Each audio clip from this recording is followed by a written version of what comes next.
What is engagement when it comes to e-learning, and how can I make it happen?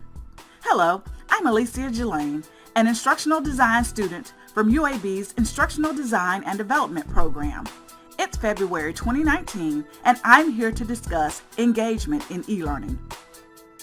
Engagement is at the very heart and soul of every learning episode. All instructors want to engage with or connect to their learners. In the video game industry, the goal is to engage the gamer, to keep their attention so that they can keep on playing in this vicious cycle, which ultimately results in that gamer spending money. Teachers in the higher ed community have caught on and are integrating the use of game design elements in non-game context in their curriculum in order to engage learners and develop problem-solving skills.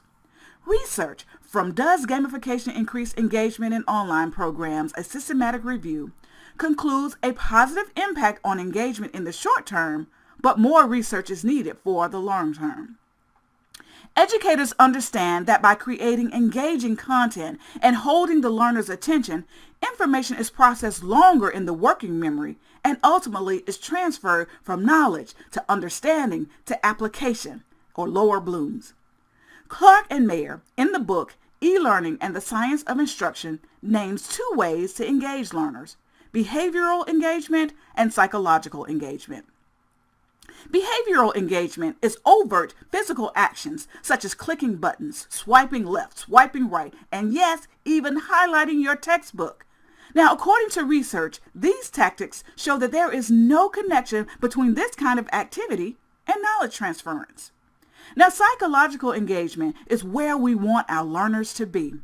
Psychological engagement is mental activity that promotes learning achievement by paying close attention to relevant material, then organizing it into coherent structures and integrating that information with existing knowledge. In 2007, Stoll and Mayer adapted an engagement grid. I call it a graphic organizer because it helps to visualize the relationship between behavioral and psychological engagement.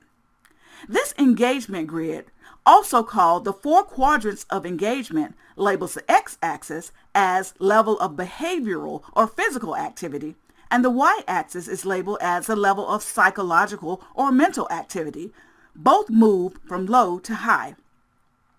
In the lower right quadrant of the engagement grid, activities are high in physical engagement, but low mentally. Here, learners are actively engaged, but not much deep learning is happening. This is probably where the gamers hang out.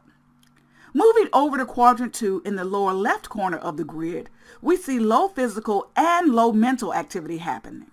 This is affectionately called the couch potato mode, and some even label it the state of meditation. Moving directly up to quadrant 3 is the low physical and high mental activity. In this quadrant, you will find learners actively reading for meaning. And finally, quadrant 4 of the engagement grid is where high physical and high mental activity is happening. This is where practice exercises help promote achievement of the learning objectives. Now, in this lesson, we will take a look at some quadrant 4 engagement activities that lead to cognitive processing.